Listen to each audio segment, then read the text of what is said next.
Louisiana versus all y'all. Jarrett Rosa with 2025 Dutchtown defensive lineman Joshua Lewis, a member of this Griffins team that obviously made a semifinal run a year ago, was one of the 20 last remaining undefeated teams this year and is getting ready for these upcoming playoffs. And now Josh is also trying to figure out his college home too. So we'll talk about a little bit of all of these things as we turn the page to November and things start to heat up on both fronts. Joshua, how you been doing, man? How are things out in Ascension Parish? Everything's been good. Central Parish has been pretty heated. The district, I think everybody in our district is pretty competitive. No matter the record, every game has been real competitive. You got to go into it thinking you got to play your best, because if you don't, you could definitely lose. Yeah, I was talking to a coach from a different 5A district a couple days ago and was telling him, like I told a couple of coaches in y'all's district before the season, I don't know that there's a more evenly matched from top to bottom, anybody can beat anybody on any given night type district than y'all's. And so y'all have obviously seen that in recent weeks. I mentioned y'all were undefeated, one of the last undefeated teams, and then Walker got a hold of y'all last week, or 2 weeks ago. Y'all bounced back and got the win against EA this past week. I guess let's start there, just to suffer the first loss and then bounce back.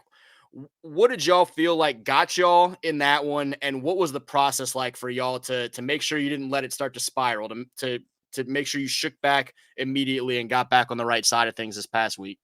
I think every week, even though we were going undefeated, we had it was like we won the game, but we went home like it didn't even feel like we won the game. It was more of like we see where we're lacking at, miscommunications on defense. Offense is slow starting. They only starting in the second half. So every week it was more of like something's got to change or somebody's obviously gonna get us. And then Walker, I don't think we underestimated him or anything. We knew they were gonna be good, but I mean they came out like it was the Super Bowl. Like you said, we've been in the semis, one district last year, and I think we kind of just came out a little too flat. And then they just, once they hit us in the mouth, we just didn't really know how to respond. And then once you get down, it's hard to come back out of a hole like that. And then I think that just made us realize like how we have to play, because everybody's got the date they play Dutchtown circled on the calendar. So going into the next week, that 44 points for the defense for sure was big staple of the week. Any mess ups you got, 44 points last week, like got to fix everything we're doing. For the offense, I don't know much, but I mean, I know the coaches over there, they always they get their guys fired up. They know what we got to accomplish. So the week it was a different week. Everybody had a different intensity. Everybody kind of you could see a different look in everybody, the way we were practicing and everything. And then going into the game, rain delay, all this and that. I mean, everybody still stayed locked in and ready to go. We still had that one goal of what we were trying to do. And then pregame definitely felt different, even like obviously because of the rain delay, but this was no matter how we came out, we didn't even have that much time to warm up, like none of the extra hype and crowd noise. It was like we were just ready to go. And then I think defensive-wise, we played the best game we played all season. Great communication. Every play you could see somebody getting displaced, somebody getting put on the ground, all around. Even if that person didn't make the play, somebody was just giving extra effort, going hard. And I think that's what got us to win Friday. For folks that hadn't been keeping up with you guys through the season, you mentioned the 44 that Walker got on y'all didn't sit right with y'all. The other games, y'all have allowed less than 10 points a game to your other opponents. And so the defense has had a strong season overall. It kind of speaks to what y'all's expectations are and why your frustration with that one a couple weeks ago. But to talk about the level of intensity that you guys saw bouncing back from that, and I mean, all week long in preparation and then leading up to that game, how do you now make sure to keep that moving forward? How has it been, I guess, so far this week? And how do you make sure that that's the new norm as we get into playoff time next week? That's actually exactly what we was talking about today. Like me and my DC coach Harold, we talk a lot. I talk about the whole group. We talk about anything that's going on. So his big thing this year is we got the bar up here, and then we raised it last week, so we can't go back to old normals. So this week's been a good week, but you like the small stuff that we were used to doing, we're trying to get out of those bad habits and fixing it. So, I mean, this week is just all about us basically, and he wants us to continue on what we're doing, not going up and down, up and down. We want to going like this going into the playoffs. So that's really the big focus this week. Actually, I mean, I think we're doing a good job at it. Um, it's always where we always places we can get better at it, but I think we're ready to go. It's a short week, so not as many practices. Got some guys, few injuries, but like still can play. Just getting treatment on it. So all different adversities we're going through right now, but I think right as now we're on track. As far as your role, and I mean, whether you individually or y'all's 2025 class or kind of a combination of both, how have you felt about just that next step for you and y'all's group this year to go from being in a lot of cases like you juniors that were expected to be playmakers and play your role last year, but y'all had a really good senior class last year. Those guys graduate and y'all kind of take the reins and that a little bit more comes with that in terms of what's expected of you and how to lead the program by example and maybe being vocal in some spots too. How have you felt about that transition for you and for y'all's group over the course of the season? It was definitely you could tell it was a transition. Like early in the season, we had guys we kind of was like, oh, we don't know how the defense is gonna be. We don't know who's gonna be there where.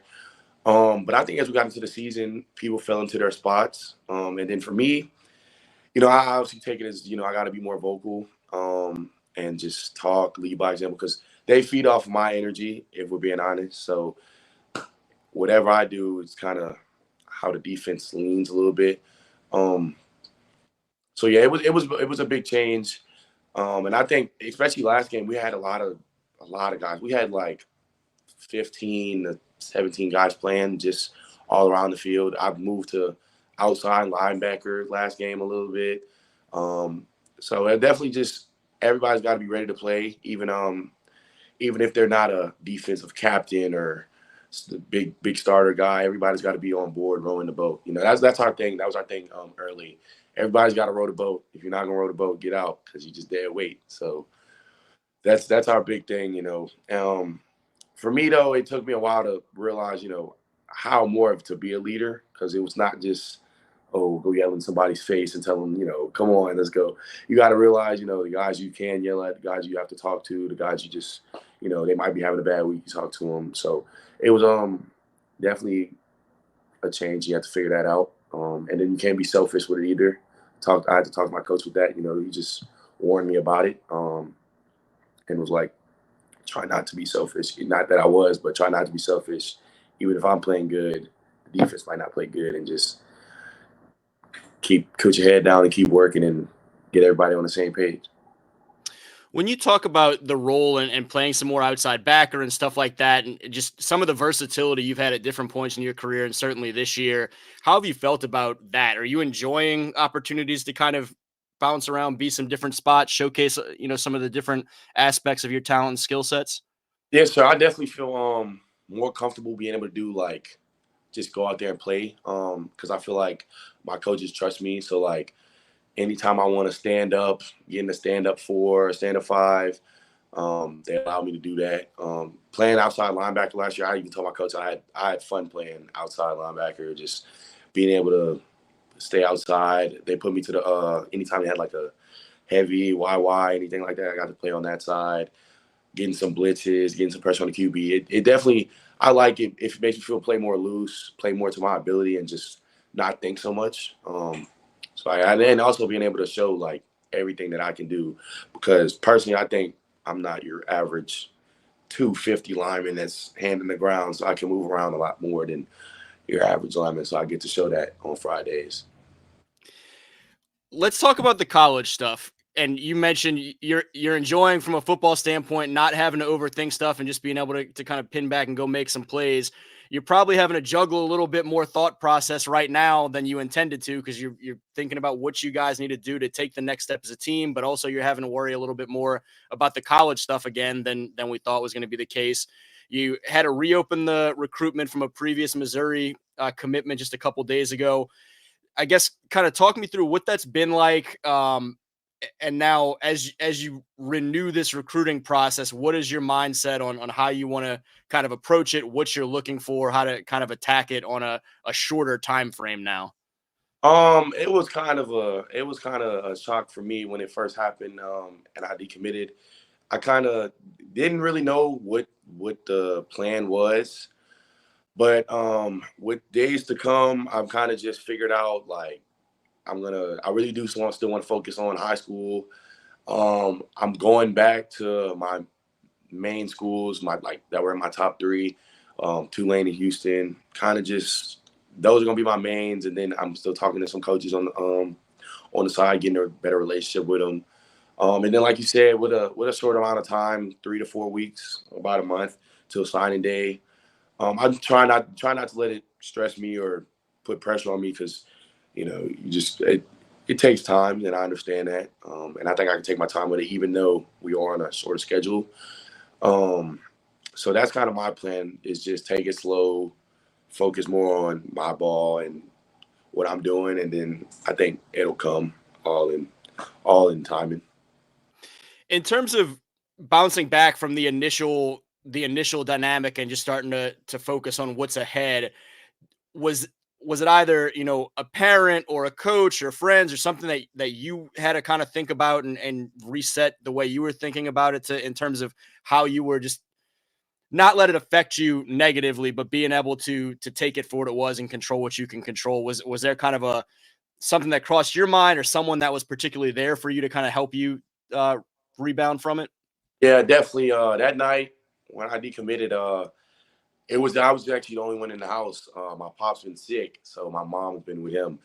So I was the only one in the house, and I just called my mom. I called my coach, and they were just kind of like, take it as like a blessing in disguise. Don't let it put you down. Just if anything, use it as motivation going into the playoffs. I've been playing the best I could play, like best I've been playing my whole high school career, and just keep it up. And then with God's time and everything will fall in place. So basically, I just kind of take it like that. Obviously, everybody told me that, but I think the biggest people that stood out to me when they told me that was my parents and my coach, and that's just kind of how I've been taking it. That's why I say I'm just taking it slow, um, and the chips gonna fall where they need to fall. I think either way it goes, I'm gonna find the right home for me, and the name Josh Lewis, it'll be around for sure, especially in the years to come. I think I'm gonna have a good career. So anywhere I go, I think I'll succeed. Well, look, this week's recruit that boot with our guy Sam Spiegelman. We talked about it a little bit and said you immediately become one of the big fish on the Louisiana 2025 market that we know a lot of schools are going to be really interested in, including you mentioned the other finalists for you this spring were Houston and Tulane, who I know are going to be really interested. And we can talk more about those two coaching staffs specifically. I want to ask first though, how quickly, I'm assuming DK Mays has already hit you up. How quickly did DK, the Houston commit that you guys have had such a great relationship, how quickly did he hit you up and say, we're still here if you want to come out to H-Town? And it was within 30 minutes. We have me, him, and Rashad that goes electric. It's just like, what's going on, bro? And then it was like, H-Town always open. They obviously checked up on me to make sure I was all right first, but that was the next thing that was coming. And I just told them, I'll probably be back out there, check things out again, and see what's going on. Do you have much of a schedule of being able to get out to some schools for some game days in November, or is it kind of tight right now because of knowing the playoffs are on the horizon? Have you looked at that at all? Is it going to all have to wait till after the season? It is kind of tight, but like this weekend, I'm going to Tulane for their homecoming. But I mean, I think honestly, the way that I'm thinking we're going to go into the playoffs, I obviously think we're going to go to the dome. We're going to go really far into the playoffs. So with that, that's in December. So I think I'm gonna just have to work around it. On weekends, got to talk to my parents about it. We always make it work out, and just figure out what's really important to us, where we really want to go, and narrow it down, like you said, in the short schedule that we have. Are you planning to go to both of those places again, Tulane and Houston, at some point in between now and then? Definitely, I've been in contact with Coach Giles over there at Houston, D-line coach. He was trying to come out to the game Thursday. Then he said, just talk to them about if I would like to set up an OV, which I definitely would. We're gonna work on that. Yeah, and like I said, I'm going to Tulane this weekend, so definitely just putting the rush kind of on everything, in the schedule that we got. You mentioned some communication with other schools. Other than those two, have there been others that have been notable in the last couple of days that have reached out to you or vice versa that feel like they're probably in the mix this time with those two? Um, Not really, not exactly. I mean, it's kind of like a blur with all the coaches. I'm Yeah. hopping on the phone with somebody with different coaches and just trying to take down information through them all. Um, for me, a big one might be I couldn't even name one. Yeah, right now I just got my main two, and I think everything I'm just still trying to figure out, gather information on, and figure out really where my head's at with the whole thing. And you mentioned something that you'll actually be the first prospect that I've had a chance to talk to about this, but it's something that caught my attention. The early signing period moving up to where it happens now before you guys are playing for state championships. I I mean, from the outside, I hate it because I liked that you guys had that little wiggle room after the season before y'all had to go into, signing day type stuff. I mean, how do you feel about that? Is it something that you feel like is going to be a kind of a pain in the butt in the beginning of December, or is it not going to be as big of a deal as it feels like it could be to me? I mean, based off of feeling, I think it is. But the way college football works now is so many different rules. Like with something with the visit rules, coaches, college coaches, it's so many rules now. It's gonna be an adjusting period, and then just got to get used to it. But I think it is kind of aggravating, especially like you said, you usually have like a week and a half before you could sign if you had state or anything like that going on, and you could really get your p's and q's together. But with that, I think it'll be fine once everybody gets adjusted to it. Yeah, and I mean, I know it's going to work out for you, and you'll figure out where the right fit is and everything. It's just something that I don't think when the NCAA made that rule that they were real concerned about high school guys that are playing, semifinals and state championships and all those things, and so that kind of ticked me off a little bit. But I guess kind of wrapping up on this for you, I think Tulane fans and Houston fans in particular, because of how heavily involved they were for you in the spring, they have some sense of who you are. I know I've seen Tulane fans get excited about you back on the market, but what do you hope that those fan bases, wherever might be home now, what do you want them to know about who you are as, as a young player and as a young man that might be joining their program here in less than a month? I think just for them to know about me is just, I think I'm a good guy, just out to find a home to just, I want to impact wherever I go. Like wherever I go, I want people to know my name, know that I'm doing something for the school, not just the school that I'm going to, the community I'm going to, impacting just an impact all around. I got a guy that used to go to my school named Mark, and his slogans quote used to be "Leave your mark" because that was his name, Mark. So I just want to leave my mark, wherever I go, and give someone to look up to, being there, and just whatever impact I can leave on a person, that goes a long way for me, because I know for me, leaving an impact for me, it keeps me on track. Like even with my old high school teammates, just sometimes I look at them and just try to go off of them. Like for example, Dylan at Tennessee, Dixon at Tulane, Pearson at Houston. You got a lot of them that came out of Dutchtown that I've been able to play with. Even some that I haven't been able to play with, that I look at, just because it's a rough course going through everything. Not even just football, just life in general. So being able to impact somebody like that, it goes a long way for me. No doubt. And there's no doubt that there's young guys on that roster right now looking up to you and the next generation, just like you remember looking up to some of those guys before you. So keep doing your thing and making them proud. And I'm excited to watch you guys this week and on through the playoffs, and excited to see where home is for you. Certainly good luck to you and to the Griffins. And, hopefully your dad's feeling a little bit better as well, man. Thank you. You got it. Again, he's Joshua Lewis, the senior defensive lineman and edge rusher for those Dutchtown Griffins, trying to make another deep playoff run this November and December, and trying to figure out now where his college home will be this December, and name to watch certainly in this Louisiana 2025 class. And for Louisiana versus all y'all, Jared Roser.